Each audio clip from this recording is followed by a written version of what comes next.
Welcome to Morning Joe with Tom, with your host, Thomas Chappell. Get ready to listen to real-life stories from inspiring leaders who have overcome incredible challenges to rise to the occasion. If you're ready to add some pep to your morning with a new outlook on leadership, then grab your cup of coffee. It's time to be inspired. Here's your host, Thomas Chappell. Hey, Boomy, thanks for getting on with us today. I appreciate it. So for my listeners, I met Boomy through a group that Sean Mize was with, and he's got a lot of wisdom. He's been a huge help to that mastermind that we're a part of. So you guys need to listen up and all, because he'll definitely give you something to go home with. So with that, Boomy, why don't you tell the listeners a little bit about yourself? Yeah, my name is Boomy Tokan. Thank you so much, Tom, for having me on your program. And I want to say a big hello and how are you to the listeners, wherever you are, whether it's the afternoon you're watching this, or it's the evening, or it's midnight. We're actually operating in 2 time zones already on the program. But I thank you for the opportunity. The first thing I do is that I advise people on starting and running their businesses. I'm very involved in the startup movement in the UK. I work for a government agency in the UK helping people, different types of businesses, and we'll get into that later, different businesses to start, to enhance their online presence, to raise funding. And I'm also involved in helping the charities, non-for-profit, you call it. People call it that in America. America is non-for-profit, UK is charity, okay? I work with a lot of charities, helping them to raise grant funding, both locally in the UK, in England, and also internationally, as some people operate in Africa. And then on top of that, I am involved as a pastor in a church in London as well. So that's a little bit about myself. Wow, that's a lot. You got a lot going on. Yeah, there's a lot of things happening.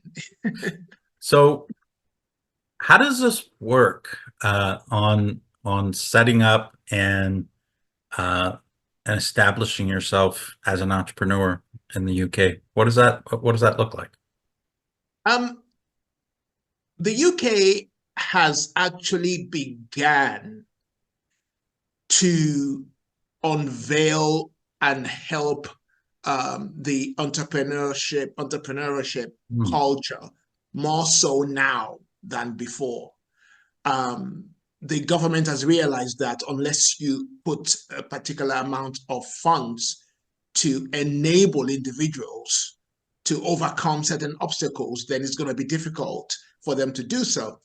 And let's not forget that the larger group of people that actually employs individuals is actually small businesses and self-employment, more than your large corporations. Because when we think about employment, when we think about large corporations, actually it's what you call the mom and dad stores that actually employs people the most. The guy who has a garage next door and he employs 3 people, and another one who employs 4 people, and another one employs 100 people. There's a new move to uplift that entrepreneurship culture in the UK. So yeah. Wow. It's not as difficult as it was. It used to be very strict and very, if you like, just not flexible at all to start a business. But now it's a lot easier. Plus, you got online. Anyone can start a business doing anything really online. So the internet has made things much easier than before. Okay. So what's a typical project that you work with look like? Oh, like I work with personally, or that I help? Yeah, with your company that you help with. Okay, so let me pick one. I want to pick on a non-for-profit organization, a charity. Okay. There's a particular organization, when they came to us, they'd been using their own personal funds to operate a charitable organization in Africa. And they'd bought vehicles, they've traveled over there so many times. What they were doing was that they were trying to reduce the mortality rate amongst children. And they were working with pregnant mothers and trying to help them to obviously deliver their babies and make sure that they don't die, that they are healthy after birth as well.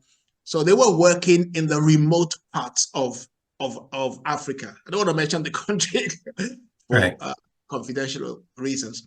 And when they came to us, they could not raise one single penny in grant funding. Just didn't. They had the enthusiasm, they had the knowledge, but they were not presenting themselves in such a way that will enable funders to actually fund them. So they came to us and we looked at their project. We loved what they were doing.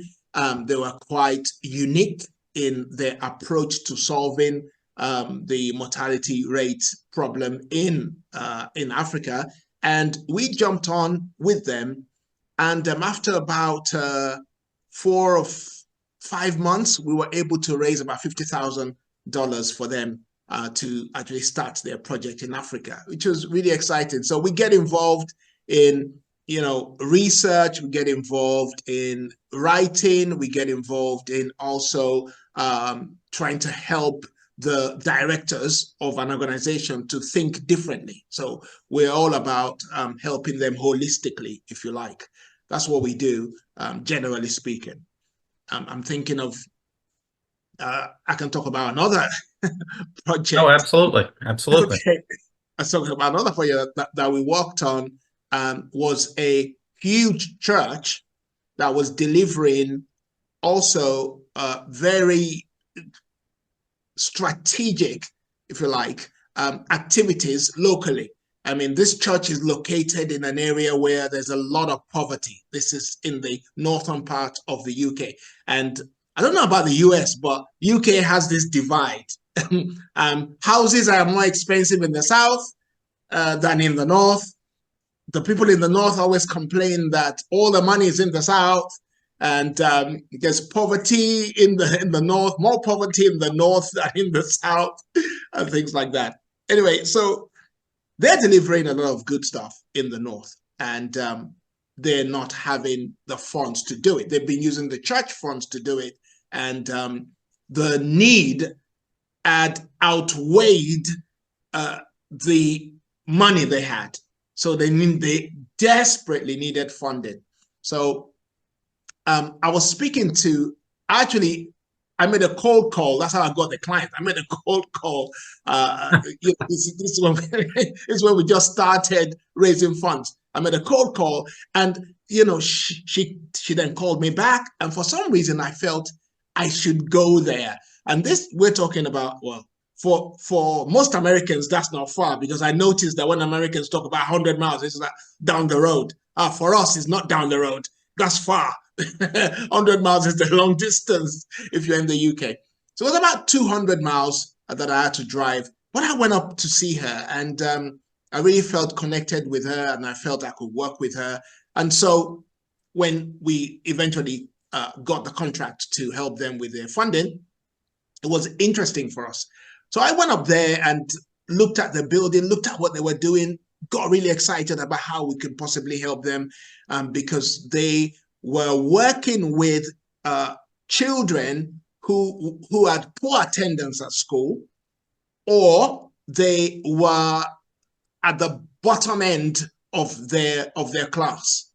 We have this tier system in the UK, in the schools, where you have people who are in like level 1, and then you have level 5, level 6, level 7. These are children who are not really, the prospect for them academically is very low. So she's trying to help them to discover other gifts that they have, because I think, I don't want to segue too much, but the education system needs to be completely changed, because it's only geared towards people who are academically inclined. And not all of us are academically inclined, especially if we're being judged by an exam instead of being judged by other things. Anyway, that's another story. But we were working, that's what they were doing in that area. So we felt really excited to work with them to change the lives of all those young people. And they're also working with some elderly as well. They really had quite a diverse amount of activities they were doing, because they were a pretty, what you might call a large church, if you like. And we began working with them. 6 months later, we were able to raise close to £200,000 for them to work on the projects. And that project has changed the local area. It's also brought some souls to the church, which is pretty good. That's another project we worked on, which was really exciting. Yeah, I think I always think that it's beautiful whenever you can bring faith and business into that solution, because no matter what, you affect it on so many levels. And I find that it's more memorable for you. I mean, I can think back on all the stories, and the ones that really come through are the ones that where that bridge has been made. Yeah. So and I also agree with you on the education piece. Okay. I think education across the board and most of the Western world needs to be looked at and reframed, because people learn differently. There's different learning styles, and tests, standardized tests do not necessarily equate to achievement later in life. So understood. None of that. It doesn't also equate to intellect, because people are smart in different things. That's right. So when you were figuring out how you were going to do this business, because I mean, you got so many things that you do. Walk us through that process of putting it all together, because I mean, you've got more than just the average business person has to deal with. So I'd really kind of want to get into the inner workings of your mind on that, and how that you managed to make it all work. I think I start from the perspective of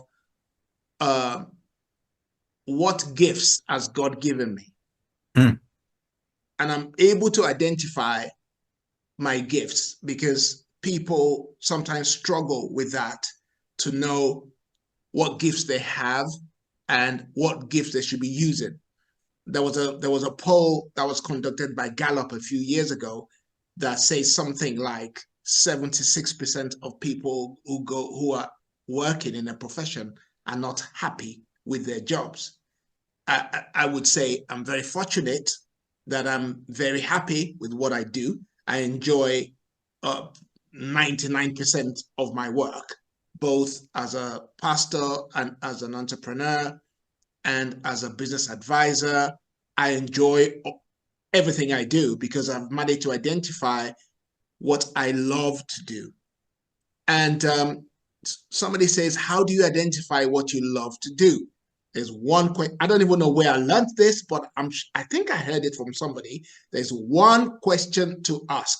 This is how you know whether what you are doing is what you love or not. Okay. Here goes the question. Assuming you became a millionaire right now and you don't need money, or you became a billionaire, you don't need any money, but you're fed up of staying at home doing nothing, and you just want to do something because you just want to do it. You don't need any money anyway, so it doesn't matter to you whether you are paid or not paid. I want to do it because I enjoy doing it. what would that thing be? If you would not do that same work that you're doing right now, then that's not your calling. That's not your assignment. Yeah. If you would do it, if you would do that same job, then you're in the right place. That's your job. And sooner or later, if it's a financial thing, the money will come later on. But that's what you should be doing. You probably find that a lot of people are now moving towards, I think COVID helped us to reevaluate our lives. And I think a lot of people after COVID began to think differently than they thought pre-COVID. They were like, okay, I want to do something and I enjoy. They realized the fact that nobody's going to live forever. Life can be short sometimes, so I need to get on and do something for myself. So I bring all that back to say that once I identified my why, which is really to help people discover their best self, and once I discovered that, I'm like, okay, that's what I've always done for many years. That's why people come to me. People come to me to ask me questions along the same track. So when I look at a business, I'm trying to see how I can better serve that business to improve that business. I look at a project that somebody's doing. I'm like, okay, how can I add value? So about how can I add value to that person's life? If I'm talking to someone, I think about how can I add value to that person? I don't like leaving somebody without having added value to them. That's what I enjoy doing. So then once you enjoy what you do, you don't necessarily have the same stress that somebody who doesn't enjoy what they do has. So it's easier for me to, therefore, remember, everything I'm doing circles around the same thing. It's all about helping people to improve. So as a pastor, I'm helping people to improve. I'm helping people to improve their spiritual life, their physical life, their emotional life. As an advisor, I'm helping people to improve their business. As a teacher, I'm helping people to improve their knowledge. So everything kind of works together. So that's the reason why I can do all this stuff, but because there are some things I've tried in the past. Like I used to run a property business years ago. It was quite successful in terms of find a property that, it doesn't look good and improve it and then sell it. So that bit was good. But then I got overly involved in the technical bit. I was now trying to fix kitchens and put on the bathroom. I mean, that's what collapsed the business. That failed badly. So I kind of, I realized in my head that I stepped out of what I was good at doing. So as long as you remain in what you're good at, I think that success would definitely come. So Yeah. I don't know whether that answered your question. Yeah, I find that when we operate through our purpose, God gives us, various talents. Yeah. And he puts us in positions to get the skills that we need. Yeah, absolutely. So that we can go out and serve the purpose that he gave us. Absolutely. So you just kind of like spent the last, 10, 15 minutes discussing about that whole piece. And it's beautiful to see that story lay out like that. So, I really appreciate that. Yeah. So, why don't we kind of come back to, because you mentioned something earlier about the teaching. So I know you're an instructor and that you've done instruction and all. Yeah. Can you kind of give us a little bit more about that? Okay. When I was younger, before I knew what a business consultant was, I always said, oh, I want to be a business consultant. And I kept saying to myself, hang on, what is that really? I didn't understand what it was. I was like, I want to be a business consultant and I want to teach. Those two things I really want to do kind of works hand in hand. And I remember I was in the music business for a long time. I enjoy music. I used to be a DJ. Then I moved on to making music. I traveled. I was in a group. We used to travel quite a bit. We were signed to some independent band, nothing we didn't have a major deal, but we had a deal which enabled us to travel quite a bit to France in particular. That's where the label was. And I remember thinking to myself, I woke up one day, I had done record distribution, and I'm going to tell you where all this fits in to being an advisor in a moment. I'd done record distribution, I'd produced music, I'd done all this stuff. And I remember waking up one morning thinking, music business. I was like, what's that?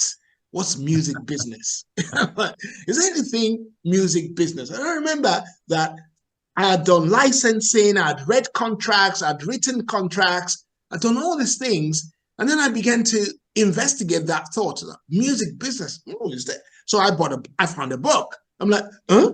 All these things I've been doing is actually a study to it. There's a theory to it. So I thought, oh, this sounds good. So I enjoyed reading the books. And then I thought, wow, maybe what I should do is just set up my own music business courses, start teaching music business, because I could teach it from a practical and a theoretical point of view. Because now I've read the books, I know where the books is failing. That doesn't quite work like that in practice. I know it doesn't work like the book says, Maybe some professor who's never been to a record shop. and record deals are not, getting signed on a label. That is no joke. That's yeah. So I've been there. Yeah. It's like, well, okay. So the first thing I did, I think I taught in a college, and I remember thinking to myself, you know what? I want to teach in the uni. That's what I want to do. I want to teach music business in a university. And I remember people telling me, oh, you don't have no teaching qualification. You never teach in a university. Da, da, da, da. And I was thinking, God, you're going to open doors for me because I want to teach in the university. And a few months after I started teaching I went to a local school to teach music business. And then from that local school, I went to teach in a college. I taught some other business subjects, but I remained in the music business. And then the course director in the college said to me one day, she said, Boomy, listen, I've got a friend at the university. You need to meet with her. You need to meet with her. I said, what for? She said, she probably needs someone like you. You have the practical knowledge and you have the theory. So she gave me the person's number. I called her and she said, come and meet me. Let's have a chat. I went in there. I spoke with her for, what was like 5 minutes. She said to me, where have you been all my life? I'm like, what? She said, yeah, where have you been? I need you to start. Can you start on Monday? I'm like, okay. Okay. So that was it. I stayed at that university for 10 years. I taught at the uni for 10 years, doing different things, but mainly I taught on music business for many, many years, then moved to teaching other things before I left. So, then from those experiences and the business knowledge and so many things that I'd done in business, I remember saying to someone recently, I said, people always look at me and think I don't know what I'm doing by doing so many businesses. But actually, I know why I've done those many businesses. I've done those many businesses because now, when I'm sitting in front of a business, either I've probably done something similar to that, or in my journey as an entrepreneur, I've come across that business, or I've heard about it, or, I have some knowledge about it that I can use to help people. So the reason why I went ahead, like Joseph, was so that I can help other people coming behind me. But then, I'll tell you a story. Do you know, you must have heard of Udemy, right? Because yeah, huge fan of it. Yeah, I got 2 platforms on Udemy. By the way, I've got the business platform and then the Bible platform. Anyway, about probably around 10 years. I was at the uni at that time. I remember this clearly. Internet had just come out and a lot of people were raving about it. And the idea came to me. Put all your courses on the internet. I remember that morning when I woke up, I couldn't wait to get to uni. I went to my boss. I said to her, listen, the way things are going now, we need to be the first. We need to start putting our courses online, because when we put our courses online, we can attract people from all over the world to take our courses, blah, blah, blah. I said, yeah, but she just couldn't say it at the time. Yeah. And I'll never make that mistake again. I'll never make that mistake. And I remember also thinking, oh, she's the boss. She's probably been in education longer than me. She probably knows best. So I left it. Then Udemy came. And I said, that was it. I missed it. Yeah. I missed it. But Man. now I'm an instructor on Udemy instead of being the owner. Well, you're not just a instructor. You're quite, you're very easy to find in Udemy. I did my homework. I researched you out and found okay. you have quite a few courses. So you're not just, some little nook in the cupboard somewhere. You're out there. You're the man. We thank God for that. Well, Boomy, I've really enjoyed our time together and all. I have one last question, and then I'm going to kind of let you take it from here. But if my listeners want to get in contact with you, what's the best way to do so? Well, there are several ways, but there's this probably best way is for this program. I'm going to give my private email, and they can message me on that. Okay. It's Bravo. I don't know whether you guys do those kind of alphabets. Mm-hmm. Yep. Okay. Bravo, Oscar, Mike, Yankee. Then Tango, Oscar, Kilo, Alpha, November. Then Alpha, Uniform, Tango, Hotel, Oscar, Romeo at gmail.com. So it's Boomy Tokan author, as in book author. Boomy Tokan author at gmail.com.